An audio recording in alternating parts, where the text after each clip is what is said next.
Unspoken me. There's a lot that I do not share with the world because I know the world wouldn't understand. I used to sit in dark corners and doubt myself.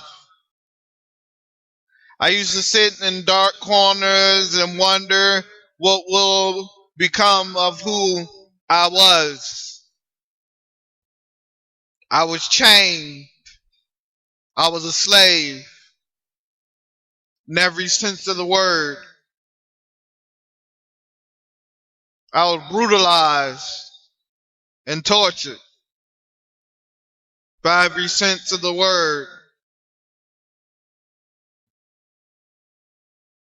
But I remember the eloquent thoughts of beauty, of love, of truth, of hope that came into the darkness to touch my heart. Is what made me a poet. Is what made me greater than anything else. Was the downfalls and the pain and the anguish of life. It was the stupidity of me, the naivete of one that made me reach out for the stars and more and more and more. It made me hungry and thirsty to know myself, to know wisdom, to be able to dodge the bullets that was coming my way. I grew up in an unforgiving neighborhood. I grew up in a place where filth was natural. I grew up in a place where it was okay to do the things that you were doing, even though it was wrong.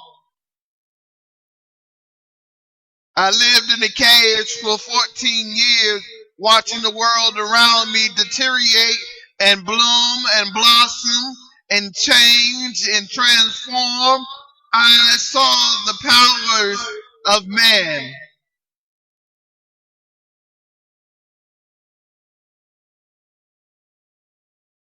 It is the reason why today I flourish at the thought of who I used to be, who I still am. I look down to where the chains used to hold me, and I say to myself, I have victory. Because I have overcome abuse. I have overcome being starved, being held prisoner in a house for 14 years. I survived sleep deprivation. I survived so much.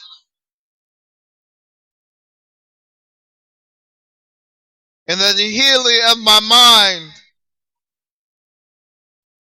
I thank the torture. I thank the chains. I thank the prison. Because without it, there would be no me.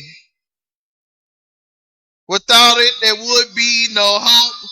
There would be no change. There would be no fight. There would not be no struggle. There would not be a Jezreel, Emil, Kavan, if I had given up just one time. If I had given up and given in, I would not be here today. There was times where I wanted my life to be gone. But the Lord looked deep in my heart and saw that I had the strength to move on, to struggle on. That there were people waiting for me to change their lives. That there were people waiting to change my life. It's not all about me.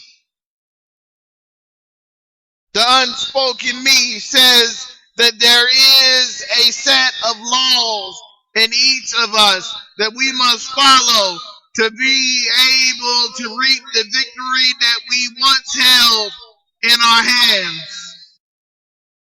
To hold it again will be eternal sweetness.